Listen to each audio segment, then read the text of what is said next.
बॉलीवुड की कुछ प्रेम कहानी पूरी नहीं होती क्योंकि उन्हें पूरा होना नहीं, बस महसूस होना ही किस्मत में होता है। सिनेमा के चमक दमक के बीच दो सितारे मिले कैमरा के सामने तो साथ थे, पर जिंदगी के प्रेम में नहीं। हालांकि कुछ प्रेम कहानी ऐसी भी है अधूरा रहकर भी अमर हो गई है। उन्हीं में से एक है बॉलीवुड की सदी के महानायक अमिताभ बच्चन और एवरग्रीन ब्यूटी क्वीन रेखा की अधूरी प्रेम कहानी। 70s और 80s के दशक में अमिताभ और रेखा बॉलीवुड के उभरते हुए सितारे थे।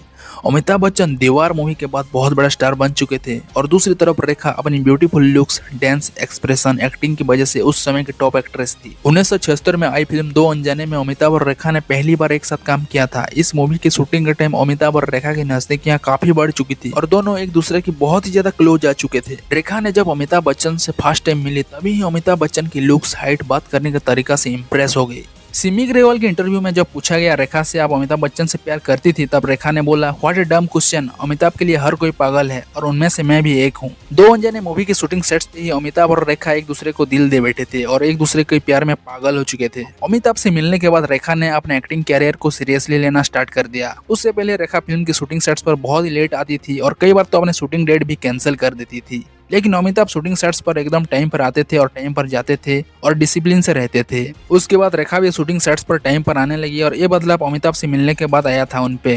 दो अनजाने मूवी के बाद दोनों की केमिस्ट्री ऑडियंस को बहुत पसंद आ रहा था और डायरेक्टर और प्रोड्यूसर इन दोनों को अपनी फिल्म में लेना चाहते थे। रेखा और अमिताभ ने 10 फिल्मों में काम किया। मूवीज लाइक खून पसीना, गंगा की सौगंध, मुकद्दर का सिकंदर, सुहाग, मिस्टर नटवरलाल, राम बलराम, सिलसिला, एटसेट्रा एटसेट्रा। रेखा और अमिताभ का जब अफेयर चल रहा था तब अमिताभ जया से ऑलरेडी शादी कर चुके थे। फिर भी रेखा ने बेइंतहा प्यार करती थी अमिताभ बच्चन से और अमिताभ भी उतने ही प्यार करते थे रेखा से। और इन दोनों का प्रेम कहानी की चर्चा पूरी बॉलीवुड इंडस्ट्री में होने लगा था और न्यूज़पेपर और आर्टिकल्स में हेडलाइंस बन चुका था। और ये बात जया बच्चन को भी पता लग गया, लेकिन फिर भी जया ने रेखा को कुछ नहीं कहा, चुपचाप रहा। कहा जाता है फिल्म गंगा की सौगंध शूटिंग चल रही थी और शूटिंग देखने के लिए बहुत ही क्राउड आ चुके थे और एक लोग ने रेखा पर गंदी कमेंट पास कर दी। वहाँ पे अमिताभ ने रेखा के लिए लड़ाई कर बैठे और उस आदमी को 2-3 थप्पड़ पीट डाला वहीं पे। न्यूज सोर्सेस के मुताबिक रेखा ने उनका और अमिताभ का रिश्ते के बारे में अपने कुछ दोस्तों को बता दिया था और उधर शादीशुदा अमिताभ घबरा गए थे क्योंकि अमिताभ बच्चन इस रिश्ते को प्राइवेट रखना चाहते थे। लेकिन ट्विस्ट तो तब आया बॉलीवुड की कपूर खानदान में जब ऋषि कपूर और नीतू सिंह का मैरिज पार्टी चल रहा था। पूरी बॉलीवुड इंडस्ट्री की एक्टर एक्ट्रेस उस पार्टी में मौजूद थे और उस पार्टी में एंट्री होती है द गॉर्जियस ब्यूटी क्वीन रेखा की। रेखा की मांग में सिंदूर होता है और गले में मंगलसूत्र। ये देखकर सब हक्का बक्का रह गए। रेखा की तो शादी नहीं हुई थी तो कहां से आया उनका मांग में सिंदूर और कहां से आया उनके गले में मंगलसूत्र। रेखा उस पार्टी में आते ही अमिताभ के पास चली गई और बात करने लगी अमिताभ बच्चन से और जया बच्चन ये सब देखकर अपने आप को शर्मिंदगी महसूस करके एक कोने में रोने लगी। उधर जया बच्चन की सब्र की बांध भी टूटने लगा था। उन्होंने एक दिन रेखा को अपने घर में डिनर के लिए बुलाया। अमिताभ बच्चन उस वक्त शहर से बाहर थे, शूटिंग करने के लिए गए थे। रेखा और जया ने तो अच्छे से डिनर किया, लेकिन जया ने रेखा को बातों ही बातों में कह डाला, क्यों मेरा घर तबाह कर रही हैं? क्या चाहती हैं आप? मेरे जाने से क्या होता है?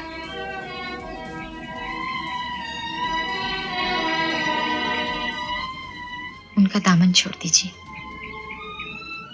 ये मेरे बस में नहीं। अमित मेरे पति हैं, मेरा धर्म है, वो मेरा प्यार है और प्यार मेरी किस्मत बन चुका है। कहते हैं इसके बाद रेखा और अमिताभ का प्यार कमजोर पड़ चुका था। पूरी दुनिया एक बार फिर से शॉक हो गई जब यश चोपड़ा ने अपने आने वाली फिल्म सिलसिला की अनाउंस किया और उसमें लीड रोल लिया अमिताभ बच्चन, जया और रेखा को। लेकिन जया बच्चन ने एक शर्त पर मूवी करने के लिए हाँ कहा। यह शर्त था, चाहे उनका शूटिंग हो या ना हो, वो हर दिन शूटिंग सेट्स पे मौजूद रहेंगे। और ऐसे ही सिलसिला मूवी का शूटिंग स्टार्ट हुआ और सिलसिला मूवी ऑडियंस को बहुत पसंद आया, लेकिन बॉक्स ऑफिस पे फ्लॉप हो गया। सिलसिला वो लास्ट मूवी था जब अमिताभ और रेखा को लास्ट टाइम बड़ी स्क्रीन पर देखा गया। इसके बाद धीरे धीरे दोनों का प्रेम कहानी का चर्चा कम होने लगा।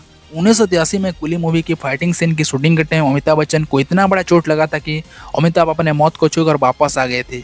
अमिताभ जब जिंदगी और मौत की जंग लड़ रहे थे तब जया ने बहुत ही डर गई थी और बहुत ही केयर करने लगे अमिताभ बच्चन का। रेखा को जब पता चला अमिताभ अपने जिंदगी की जंग लड़ रहे हॉस्पिटल पे, तब रेखा ने खुद को रोक नहीं पाई और अमिताभ बच्चन को मिलने के लिए हॉस्पिटल आ गई, लेकिन उनको मिलने नहीं दिया गया।